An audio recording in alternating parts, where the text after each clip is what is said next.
Buenos días, hermanos. Vamos a comenzar nuestra clase de escuela dominical de hoy. Vamos a continuar nuestro estudio de Lucas en el capítulo 23.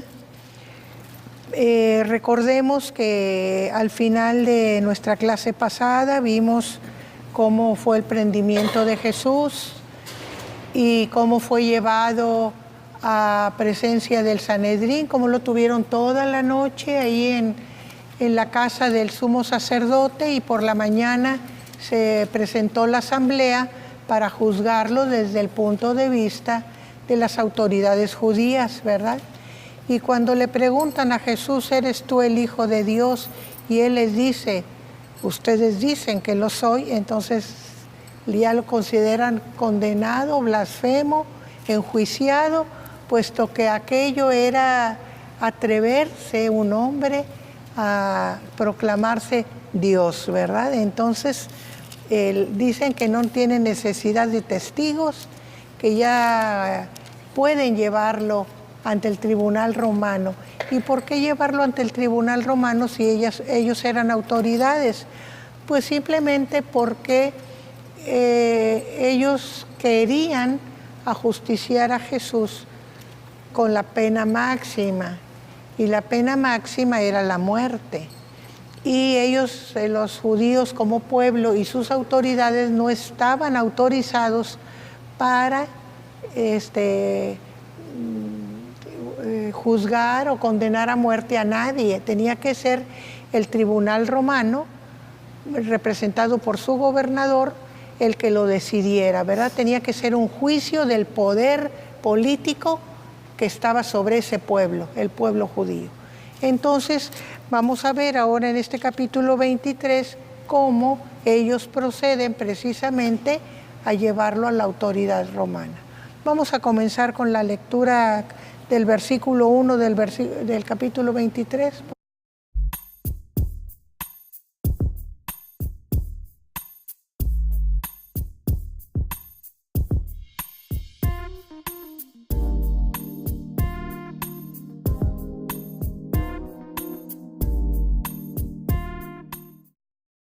Nosotros vemos entonces que la condena en el Sanedrín, o sea, la autoridad, en la asamblea judía, fue muy temprano. Entonces, cuando inmediatamente decidieron que todo estaba listo con ellos, se levantaron y fueron con toda la muchedumbre que los acompañaba a llevarlo ante la autoridad romana, que era Pilato, ¿verdad? Poncio Pilato era el gobernador en ese tiempo, ¿verdad? Ahora vamos a pensar en la causa de condena que tenían los judíos, blasfemia. Eso no valía delante de las autoridades romanas.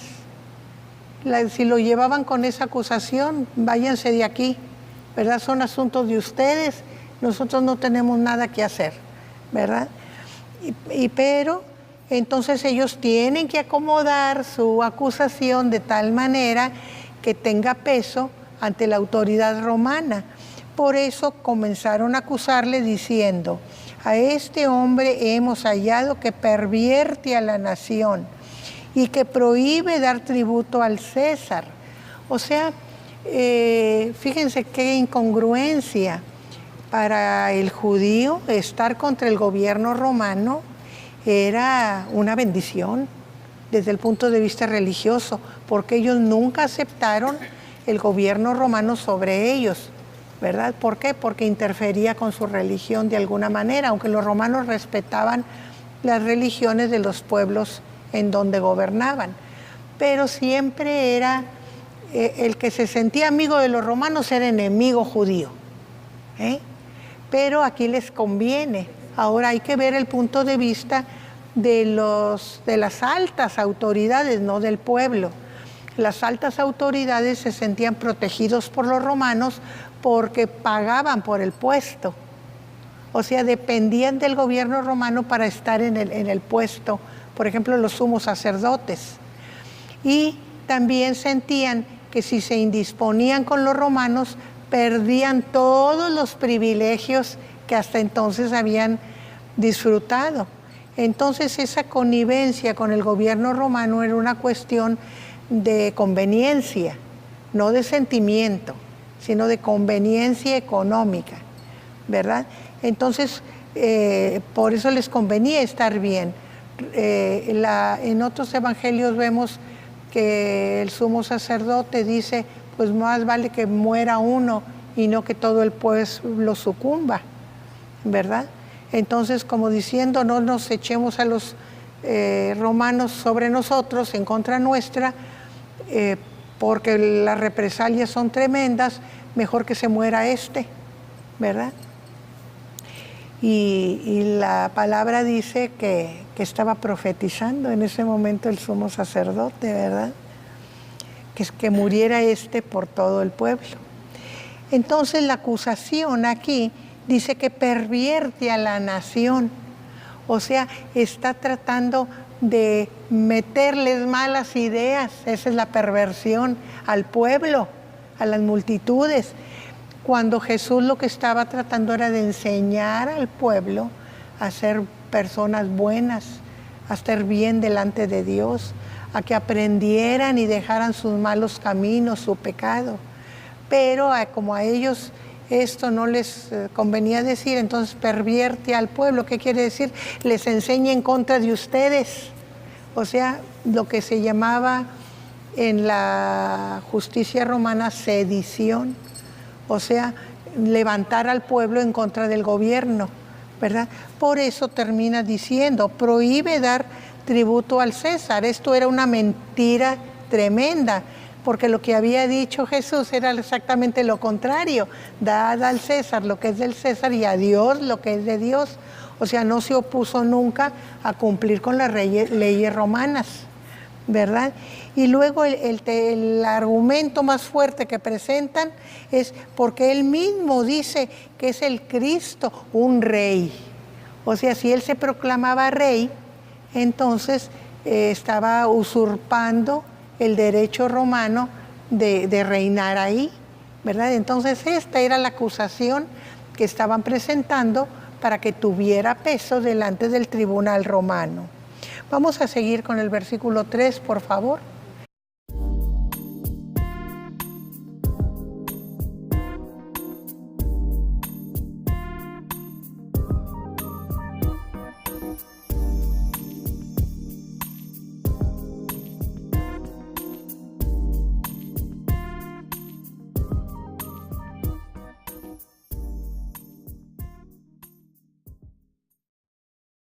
Pilato le pregunta y dice, ¿eres tú, como lo acusan de proclamarse rey, ¿eres tú el rey de los judíos? Y entonces Jesús le responde, tú lo dices. O sea, yo no lo proclamo, tú lo estás diciendo, ¿verdad? Pilato era una persona instruida, preparada, por eso estaba ahí. Los romanos se educaban, todos los que eran, recuerden que había patricios y plebeyos.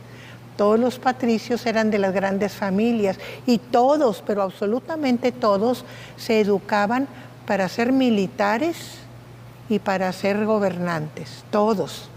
Así que por eso vemos que muchos del ejército surgen como emperadores, porque estaban preparados para eso, ¿verdad? Eso era de cajón la instrucción de todo romano noble, ¿verdad? Entonces eran gente preparada. Entonces ve Pilato que aquí no hay nada de qué acusar a Jesús. Ahora, por los otros evangelios sabemos que Jesús le dijo, mi reino no es de este mundo, ¿verdad? O sea, no soy un rey terrenal, un rey político, soy un rey espiritual, ¿verdad? Entonces Pilato entendió perfectamente captó la idea de lo que era Jesús, ¿verdad? Entonces por eso les dice, yo no hallo ningún delito en este hombre. Pero ellos, dice, porfiaban diciendo, alborota al pueblo. O sea, porfiar quiere decir terquear hasta cansar, ¿verdad? Para que les hicieran caso y para que los entendieran y oyeran sus razones. Entonces, enseñando, alborota al pueblo. O sea, es que tú no te das cuenta que allá estás levantando al pueblo contra el gobierno romano, es lo que están diciendo ellos, ¿verdad? Y entonces dice, por toda Judea, comenzando desde Galilea. O sea, este es de Galileo y se vino todo llenando de sus ideas. Entonces tienes un problema muy grave, no nada más aquí donde tú gobiernas, sino desde allá, ¿verdad? Entonces están diciéndole todo el territorio que abarca la enseñanza de Jesús, que nosotros sabemos que es todo el territorio de donde habitaron las 12 tribus de Israel, ¿verdad? El reino de Israel del norte y Judea en el sur. Vamos a seguir con la lectura.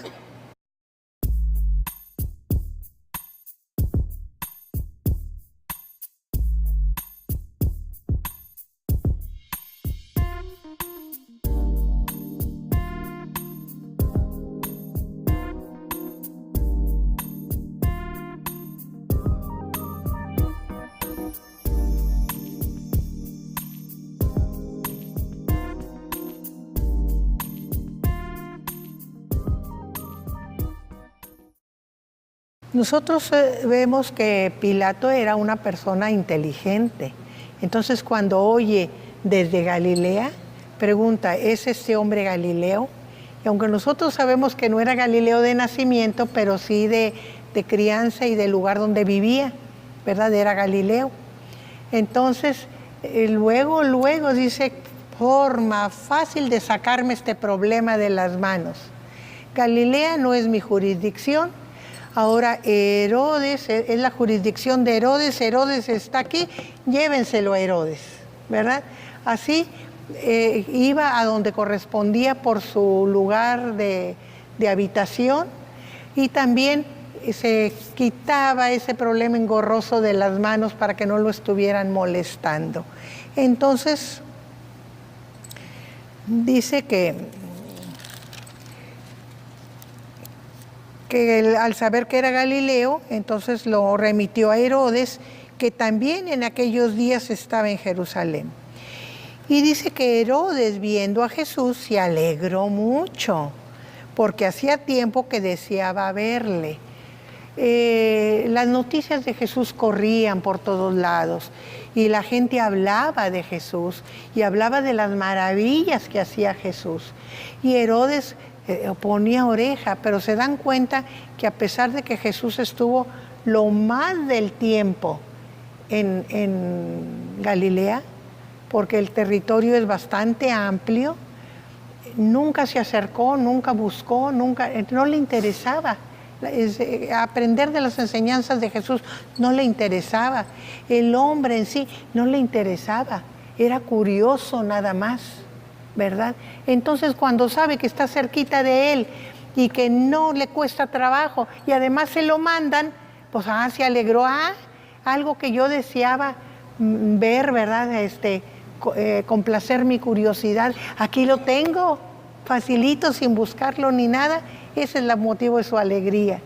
No por interés, no porque quisiera aprender de Jesús, no, nada de eso. Simplemente porque tenía la oportunidad, sin molestarse, de conocer quién era Jesús, ¿verdad? Y dice que había oído muchas cosas, esperaba verle, y fíjense cuál era la intención de verlo, para ver que hiciera alguna señal. Quiero presenciar lo que éste hace, que lo haga delante de mí, ¿verdad? Pero no se molestó en ir a ver cuando Jesús enseñaba y estaba con las multitudes.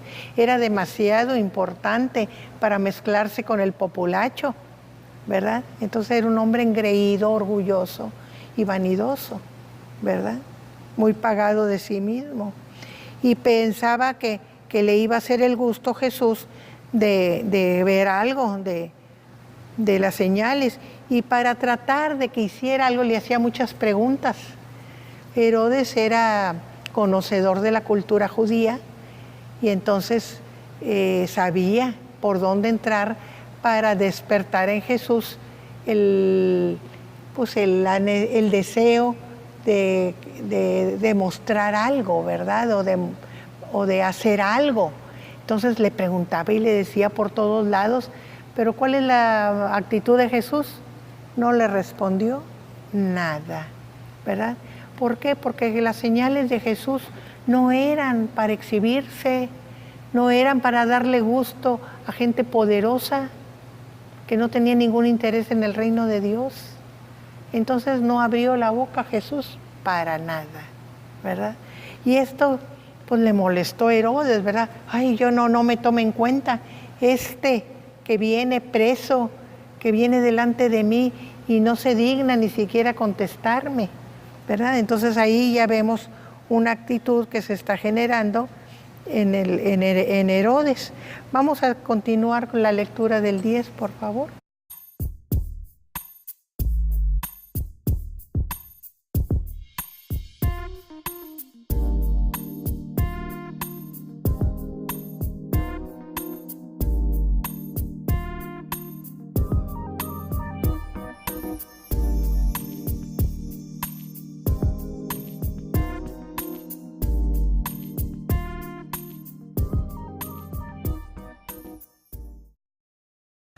Entonces vemos que los escribas y los fariseos, los sacerdotes principales, lo acusaban delante de él.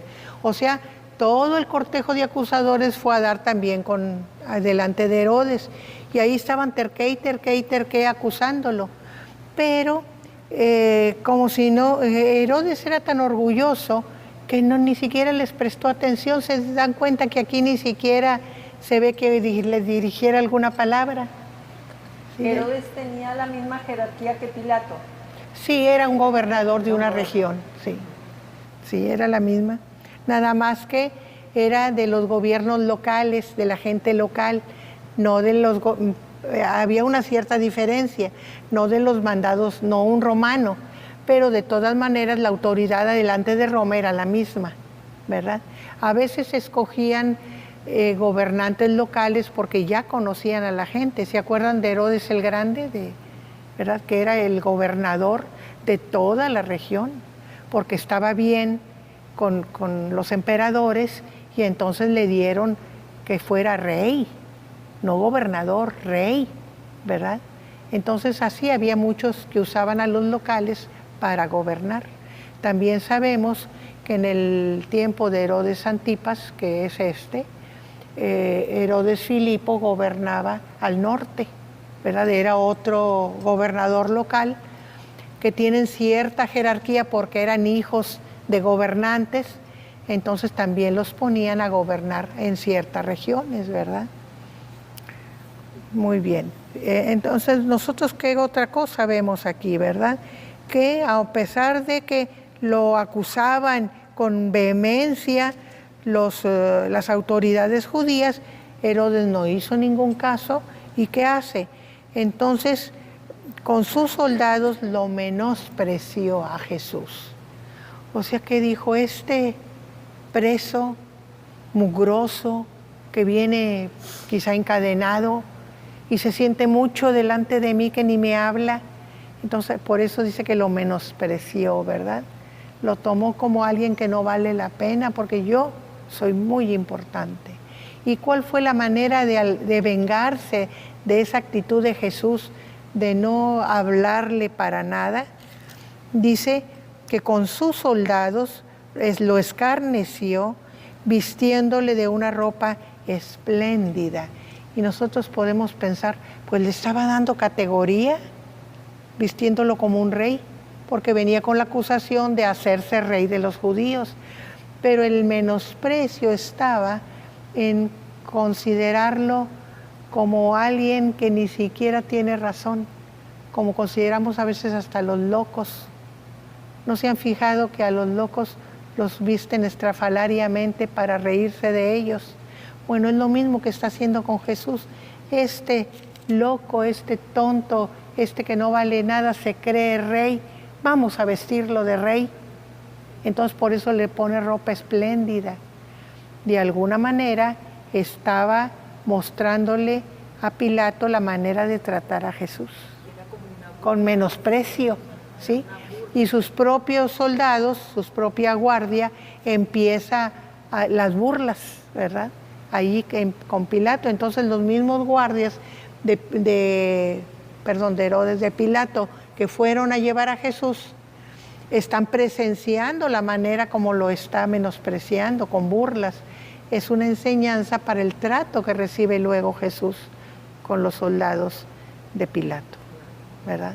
Porque los soldados de Herodes pusieron la muestra, ¿verdad? Dice, y le volvió a enviar a Pilato.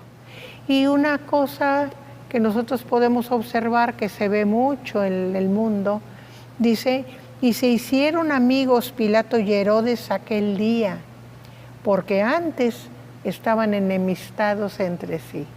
Como eran gobernadores en la misma región, hay siempre la competencia de quién es mejor gobernador, si tú o yo, y el romano siempre trata de imponerse sobre el local.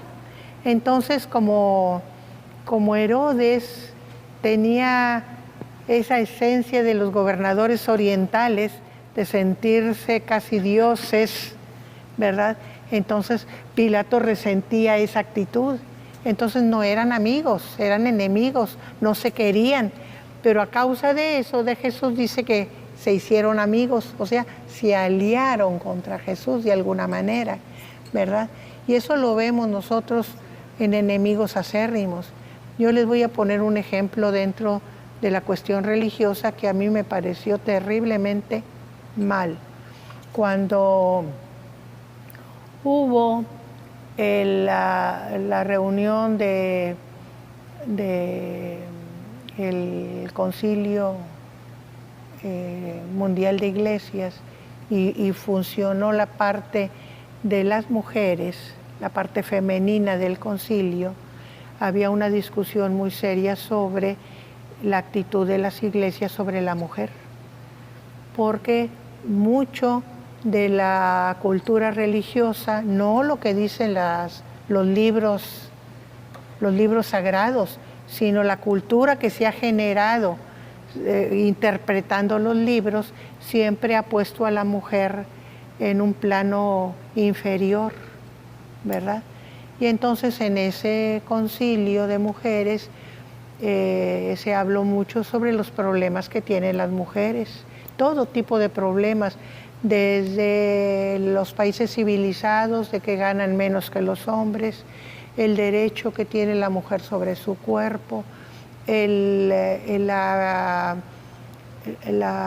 violencia en contra de la mujer, que donde quiera se ve, no crean que nada más en los países subdesarrollados como el nuestro, no, en todos se puede encontrar, aún en las clases más altas de los países más desarrollados, ¿verdad? La violencia contra la mujer es algo inherente a esa prepotencia masculina que se desarrolla en muchos casos, sobre todo cuando no se entiende la enseñanza de Dios. Y muchos aspectos. Entonces, una de las cosas que se trató fue, por ejemplo, la forma en que los musulmanes tratan a las niñas, ¿verdad? Que las hacen sufrir cuestiones quirúrgicas muy serias en su parte genital para que no tengan sensaciones. Les quitan el clítoris con una navaja sin ninguna, para que no tengan sensación, y luego las cosen, las cosen. Entonces ese era uno de los puntos a tratar. Pues ¿qué creen que pasa en ese concilio? La Iglesia Católica se alía con los musulmanes, ¿se imaginan? Para tener peso sobre todos los demás países que tenían.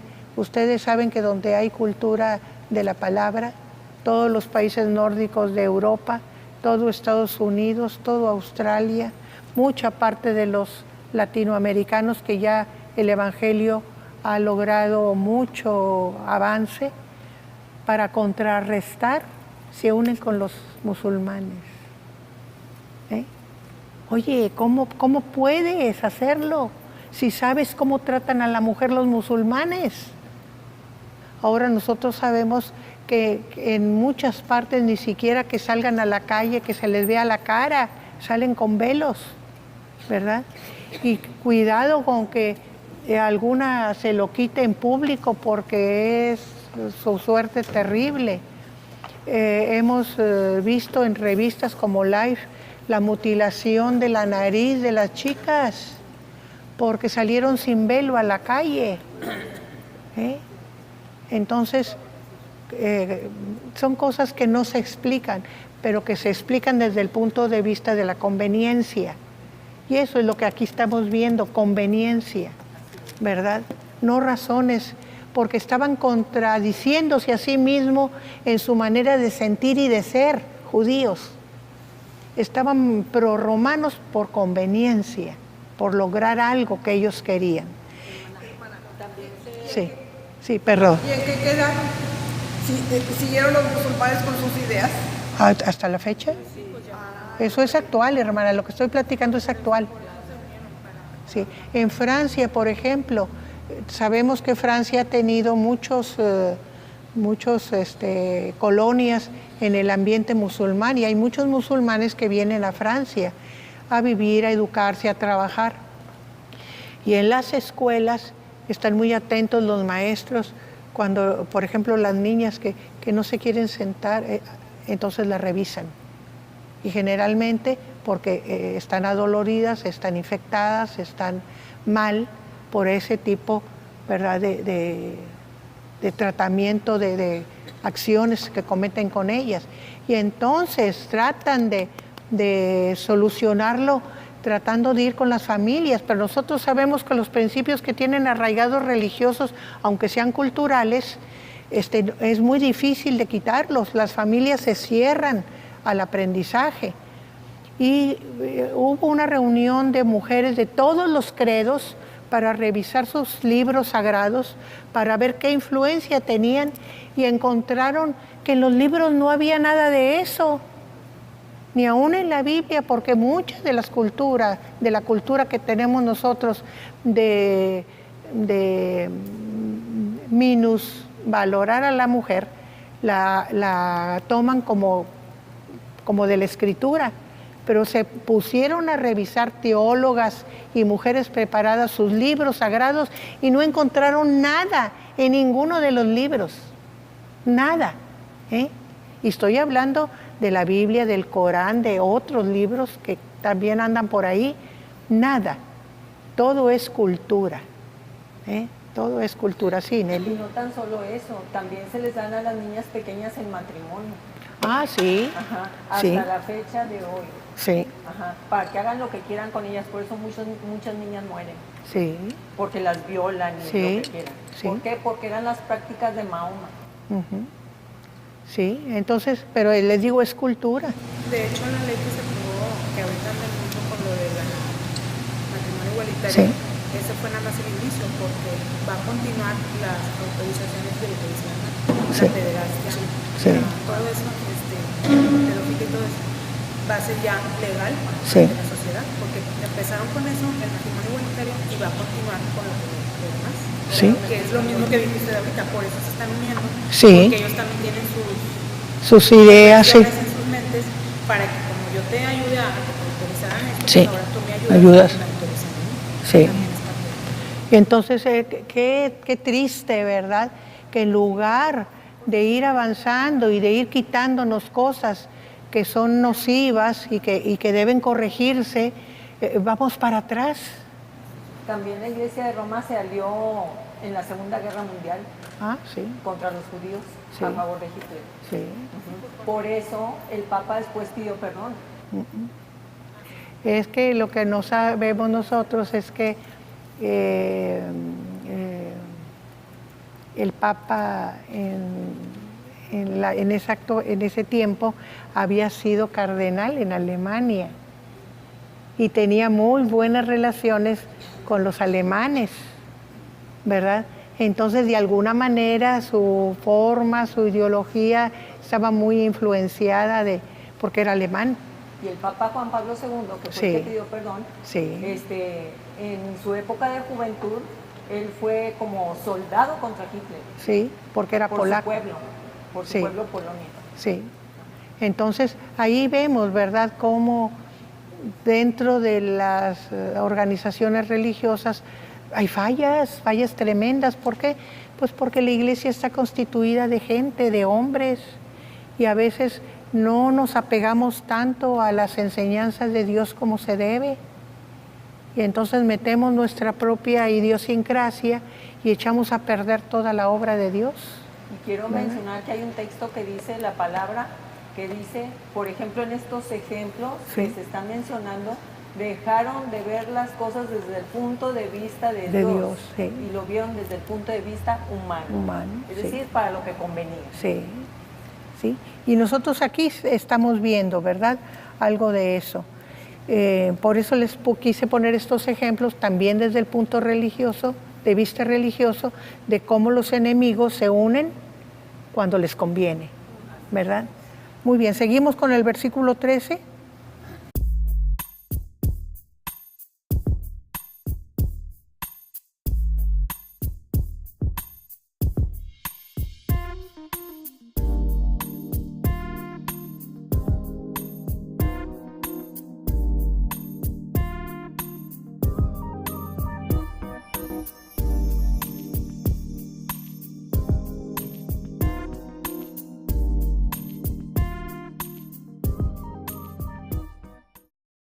Nosotros vemos, ¿verdad?, que Jesús es vuelto a Pilato porque Herodes no le encontró nada que fuera causa como para sentenciarlo o darle alguna condena. No le encontró nada, simplemente lo encontró, ¿qué podríamos decir?, escaso, insípido, poco interesante, ¿verdad? Porque como no le respondió nada, sí. Entonces lo devolvió, pero fíjense, un hombre tan malvado como Herodes no trató de hacerle más daño a Jesús, sino simplemente quedarse en la burla, ¿verdad?, en el menosprecio. Y entonces se lo devolvió a Herodes, a Pilato. Esto ha dado origen a un dicho muy común, ¿verdad?, que dice, cuando lo traen a uno de un lado para otro, te traen de Herodes a Pilatos, ¿verdad? Es un dicho muy común, porque así traían a Jesús de un lado para otro y ninguno se comprometía, ¿por qué? Porque no había nada de válido de qué acusarlo, ¿verdad? Y entonces Pilato dice, me habéis presentado a este como un hombre que perturba al pueblo, pero habiéndole interrogado yo delante de vosotros, no he hallado en este hombre delito alguno de aquellos de que le acusáis. O sea, ya revisé este caso, ya estuve viéndolo, lo mandé con Herodes para ver si él encontraba algo, me lo devuelve, él no encontró nada mal, ya lo volví a revisar delante de ustedes, o sea, no pueden decir que oculté algo delante de ustedes y no encuentro nada que amerite o que se vea que hay alguna cosa de lo que ustedes le acusan. No he encontrado ninguna culpabilidad en este hombre que sea digno de muerte, ¿verdad? Que sea un reo digno de muerte. Lo soltaré, pues, después de castigarle. ¿Por qué? Porque la justicia romana siempre se examinaba al preso con azotes. Hagan de cuenta que era una costumbre, el que llegaba preso era azotado por sistema. Por lo que fuera. Si era culpable o era inocente, lo primero, por eso la primera investigación era los azotes. Entonces, de ahí viene toda esa cultura que tenemos muchos pueblos, sobre todo los pueblos latinos, casi todos los pueblos latinos, y cuando hablo de latinos no hablo de latinoamericanos, sino de los que se originaron de la cultura romana. Todos los pueblos latinos tienen como costumbre primero maltratarlos, ¿verdad? A ver si confiesan, ¿verdad? El primer examen es la tortura. Y decimos, ¿y por qué no se quita? ¿Por qué por ejemplo, Estados Unidos, Inglaterra, la península escandinava, los finlandeses, todos esos no usan la tortura por sistema? ¿Por qué? Porque no son latinos. Eso es parte de la cultura latina. Nos dejaron muchas cosas buenas los romanos, entre ellos la manera de establecer las leyes, porque sí aprendieron mucho de los griegos y muchas cosas las mejoraron, ¿verdad? Y por ejemplo el derecho romano, que es el derecho que rige todas las constituciones modernas, todas, ¿verdad? Es algo muy bueno que nos dejaron, pero también tienen sus cosas malas, como esto, el examen por medio del castigo, ¿verdad? Entonces dice, lo soltaré después de castigarlo. O sea, el examen ritual normal por azotes y que se vaya, porque no encuentro ninguna otra culpa en él, ¿verdad? Como aquí, ¿verdad? Que decía el pastor Vaqueiro que aquí la inocencia cuesta en nuestros tribunales, porque aunque ya te hayan encontrado inocente, no te sueltan si no pagas. Entonces, por eso decía el pastor que la inocencia cuesta. En este caso sería como la fianza. No. Es el moche para que te suelten. Porque, por ejemplo, cuando... La fianza es cuando te encuentran culpable.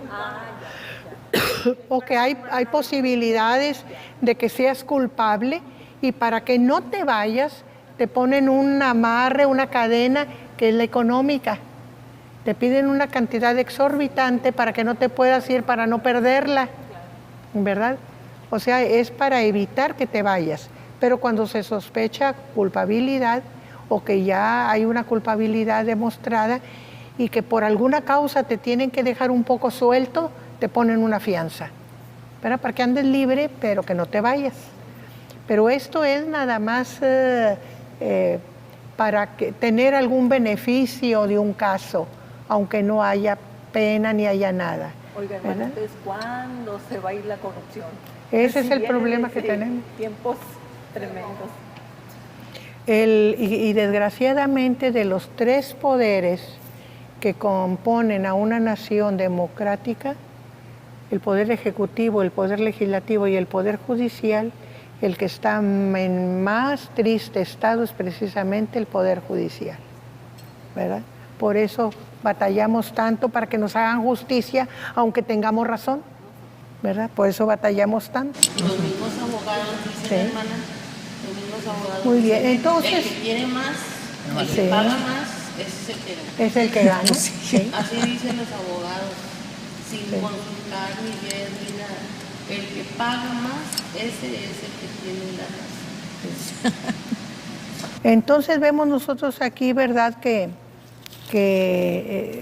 estamos viendo situaciones así. Entonces iban a soltarlo después de que lo hubieran examinado con azotes, o sea, después de castigarlo. Vamos con el 17.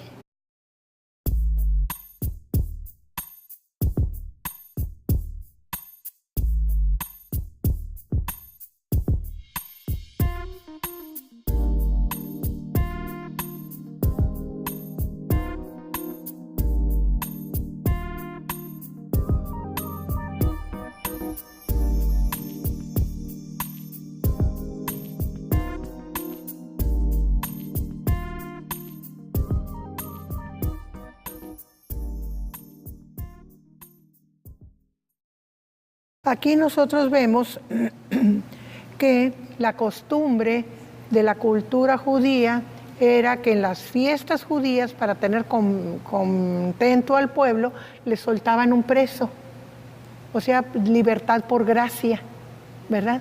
Porque simplemente como un regalo por la fiesta, le soltaban un preso. Y entonces vieron la intención en Pilato de soltarles a Jesús. Bueno, pues aparte de que no encuentro ninguna culpabilidad en él, es el preso que les voy a soltar, ¿verdad?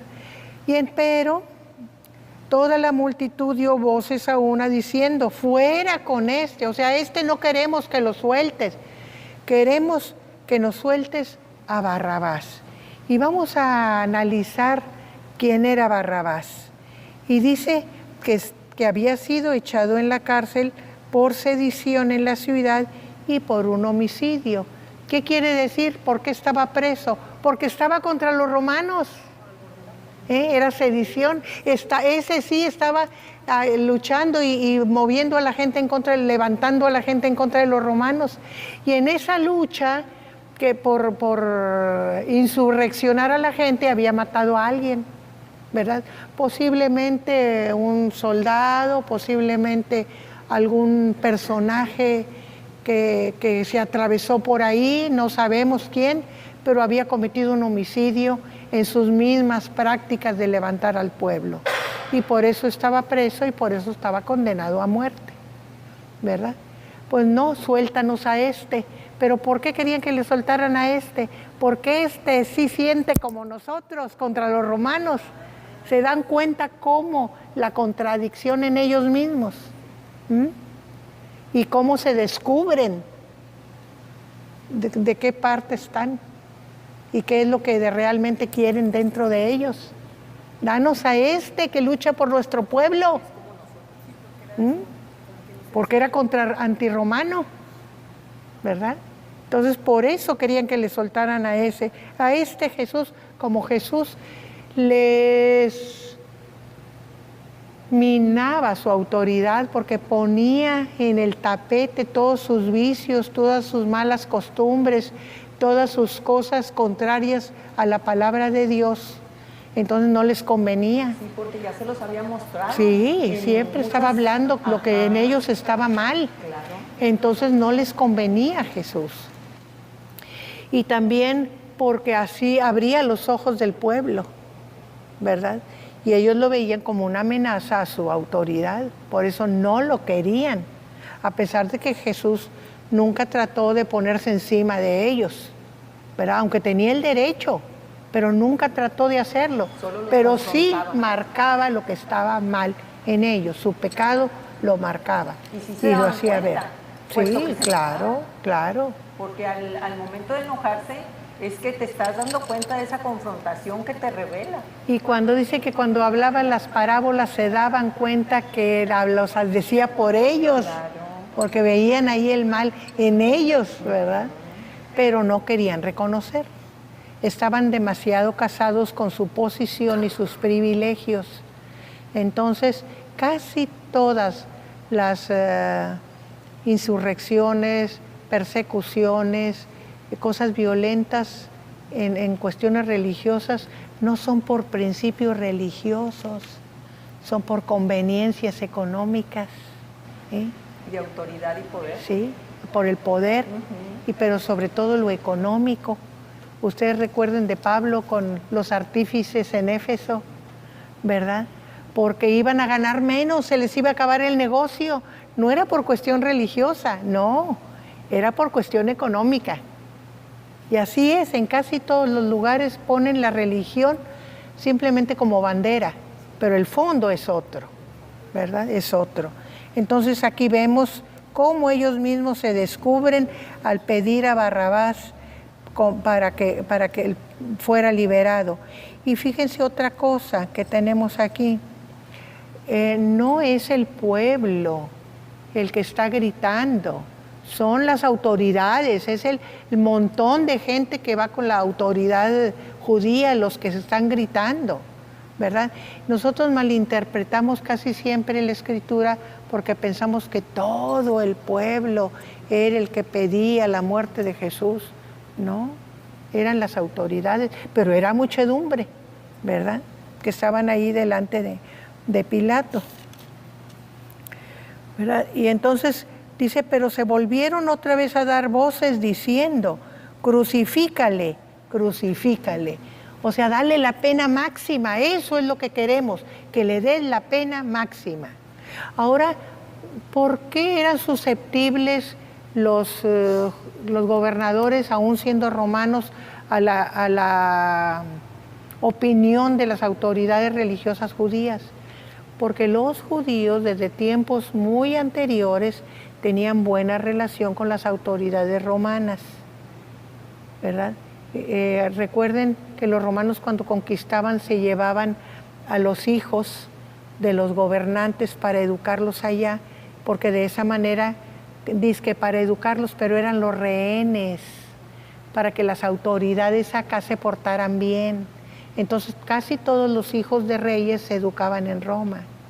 Ese ejemplo lo tenemos, por ejemplo, con Herodes Agripa, que se crió junto con uno de los emperadores romanos, ¿verdad? Entonces tenían mucha relación, muchos conocidos, mucha influencia en el medio romano.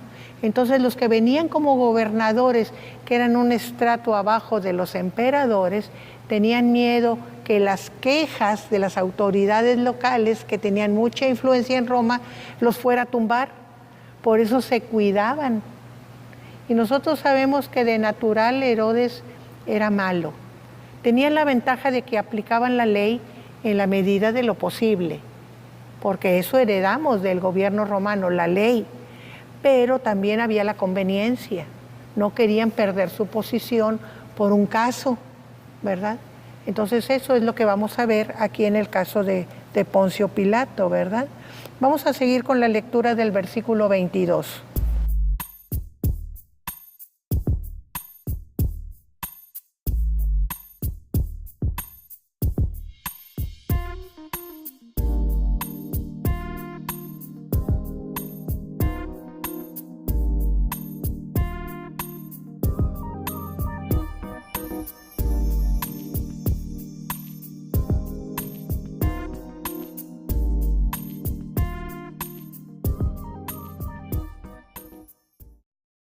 Entonces nosotros vemos que por tercera vez, dice la palabra, Pilato les dijo, pues qué mal ha hecho este.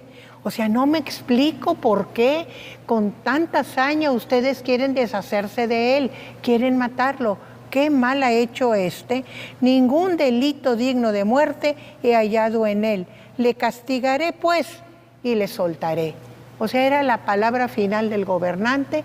Yo como procurador de justicia no encuentro ningún delito digno de muerte. No sé por qué ustedes quieren, qué les ha hecho, que quieren matarlo. Lo castigaré y lo soltaré, ¿verdad? Pero esta resolución de Pilato dice que ellos insistían o instaban a grandes voces pidiendo que fuese crucificado. Y las voces de ellos y los principales sacerdotes prevalecieron. Entonces Pilato sentenció que se hiciese lo que ellos pedían. O sea, lo pensó, como les digo yo 2 veces, no me conviene mucho tenerlos de enemigos, es peligroso. Está bien que se salgan con la suya, más vale que yo esté protegido, y sentenció lo que ellos querían, o sea, que sea crucificado, y le soltó al que pedían, a Barrabás, al sedicioso, al que había cometido un homicidio, ¿verdad? Vamos a seguir con el versículo 26.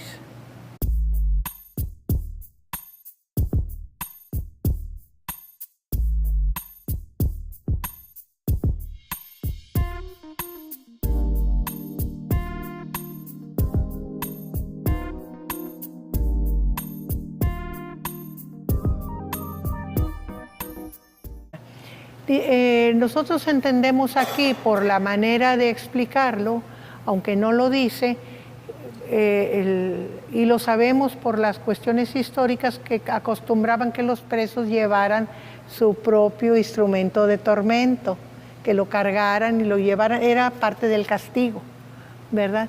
Pero Jesús estaba tan debilitado que no, llegó un momento en que no podía levantarse ya y cargar la cruz. Y ese momento surgió cuando ya estaba saliendo de las murallas de Jerusalén, de la ciudad, cuando estaba entrando al campo. Por eso nos dice aquí, si ustedes se fijan, que llevándole tomaron a cierto Simón de Cirene que venía del campo. O sea, todavía no entraba a la ciudad, todavía estaba en el campo, venía de sus labores, de su trabajo, ¿verdad? Y entonces, porque recuerden una cosa, el lugar que habían escogido para crucificar a Jesús estaba fuera de las murallas de la ciudad, no estaba dentro de la ciudad. Había un gran camino. Estaba afuera, había que caminar, ir a través del campo y llegar a aquel cerro donde iban a crucificar a Jesús. ¿Cuánto duró el juicio? ¿Unos 2, 3 días? No, el mismo día. Unas horas. El mismo día, el mismo viernes. Aprendieron el jueves en la noche, lo dejaron toda la noche en el patio de la casa de Caifás y Anás. En la mañana se reunió el Sanedrín, temprano lo llevaron con Pilatos, Pilato lo mandó con Herodes, lo devolvieron, el mismo viernes lo sentenció y lo llevaron a crucificar. Es todo en un solo día, en el viernes. Todo eso es el viernes de crucifixión. Sí. Pero nosotros vemos aquí, ¿verdad?, que Simón de Cirene, ¿por qué Simón de Cirene? Porque posiblemente había nacido en Cirene. ¿Dónde está Cirene? Pues en la costa de África, ¿verdad? Ahí es una ciudad, creo, fundada por los fenicios.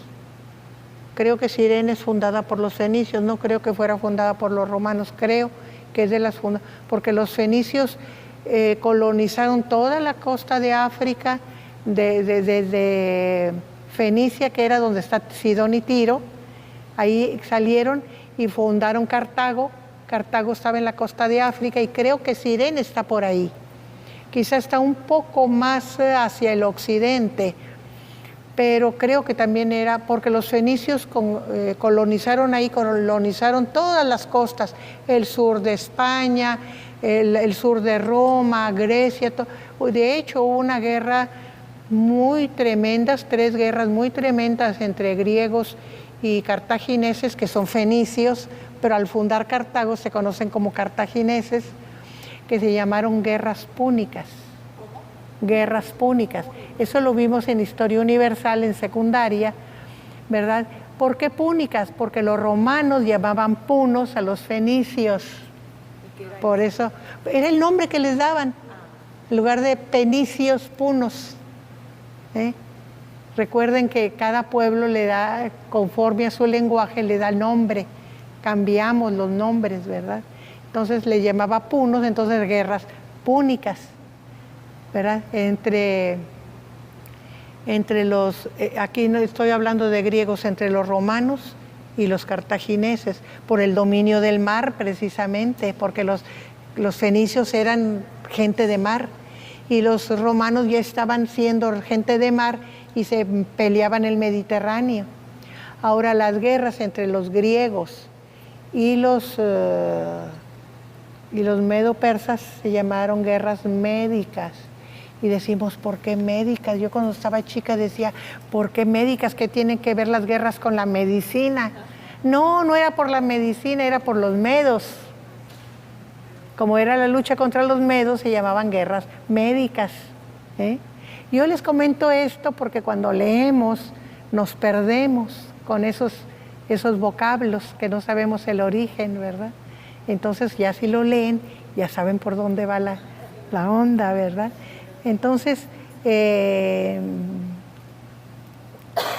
vemos nosotros, ¿verdad?, que aquel hombre era de Cirene, originario de Cirene, de la costa de África, pero era un judío que había venido a radicar ahí en la región de Judea. Recuerden que muchos venían a las fiestas y se quedaban a veces mucho tiempo y a veces se quedaban a vivir ahí. Entonces había gente de todas partes. Si ustedes recuerdan algo, cuando Jesús va antes de entrar a Jerusalén, dice que los griegos vinieron a él para que los enseñara.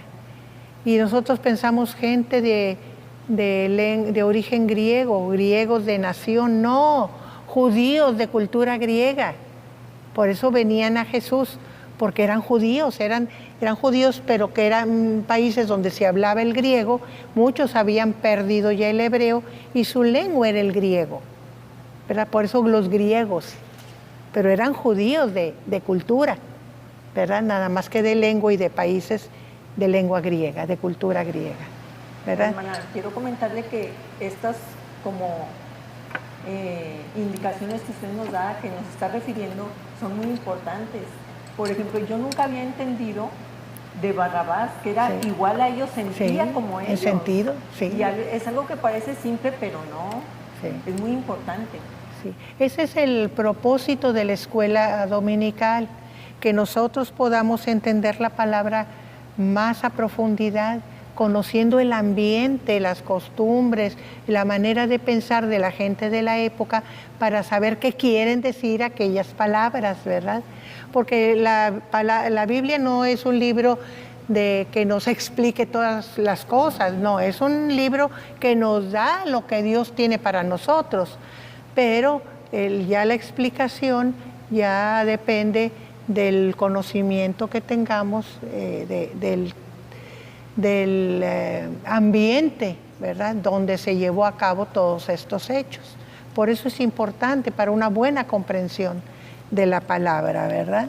Entonces, aquel Simón de Cirene que venía del campo, le pusieron encima la cruz para que la llevara tras Jesús. Y fíjense, la comitiva se iniciaba con el preso, sus guardias, que lo estaban azuzando. Llegó un momento en que por más que le pegaban no se podía levantar, porque a fuerza de golpes los hacían levantar y que siguieran el camino. Pero hubo un momento en que ya no se pudo levantar y fue cuando pescaron a Simón de Cirene, ándale, llévala, ayúdale, ¿verdad? Pero iba detrás, no iba al frente, no, iba detrás de ellos, ¿verdad? Y le seguía gran multitud del pueblo. Aquí es donde tenemos que poner atención. Y de mujeres que lloraban y hacían lamentación por él. O sea, aquella muchedumbre que iba atrás no era de los acusadores, era el pueblo que amaba a Jesús, pero atrasito, porque tenían miedo de los romanos. Igual las mujeres, atrasito, porque tenían miedo. Pero ¿qué pasaba con este pueblo y estas mujeres? Lloraban y hacían lamentación por él. Por eso es injusto considerar a todo el pueblo judío como enemigos de Cristo, porque no es cierto, eran las autoridades y los que no querían oír su palabra, los enemigos. Pero muchos de los que con los que él había estado, ¿quiénes lo seguían? Muchedumbres lo seguían, de todas partes. Todos esos son los que van detrás de él. Por eso yo les digo que el Evangelio de Lucas es el más sensible. Ve las cosas desde un punto de vista no solamente espiritual, sino emotivo, de que nos dice cómo era, cómo sentía la gente que estaba alrededor de Jesús, ¿verdad?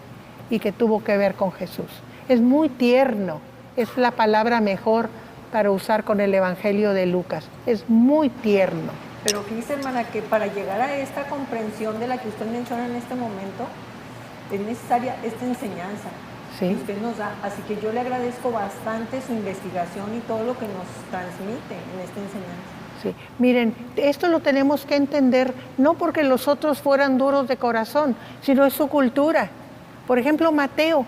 ¿Qué era lo interesante para Mateo? Todo lo referente a la vida judía. ¿Por qué? Porque su escrito estaba dedicado a judíos. Y entonces lo que interesaba a los judíos es cómo trata su escrito, ¿verdad? Siempre tenemos que tomar en cuenta nuestro auditorio. Eso lo aprendemos muy pronto, ¿verdad, pastor? En el seminario.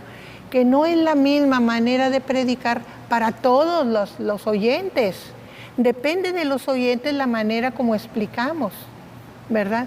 Por ejemplo, no es igual aquí con ustedes que tienen toda la trascendencia de la lectura bíblica, que por años han estado leyendo la palabra, a cuando tiene uno un grupo nuevo, que nunca ha oído de la palabra, que están aprendiendo apenas, tiene uno que hablarles de manera diferente. La enseñanza es la misma, pero no la manera de llevar la enseñanza. ¿Por qué? Porque hay más palabras que explicar, hay más conceptos que explicar. Tiene que ser más sencillo para que no me puedo meter en Honduras como me meto con ustedes, porque les falta contexto, el contexto de leer la palabra, ¿verdad? Entonces, así los escritores bíblicos escribieron conforme al auditorio que tenían, así que no los critiquemos, simplemente damos una evidencia de cómo están los libros, ¿verdad? ¿Qué es lo que vemos en los libros? Por eso yo les digo, no estoy pensando que Mateo era duro, sino que una característica de Lucas es que era muy tierno, y eso se explica porque es cultura griega, eran más sensibles, y sobre todo escribía para gente como él, ¿verdad?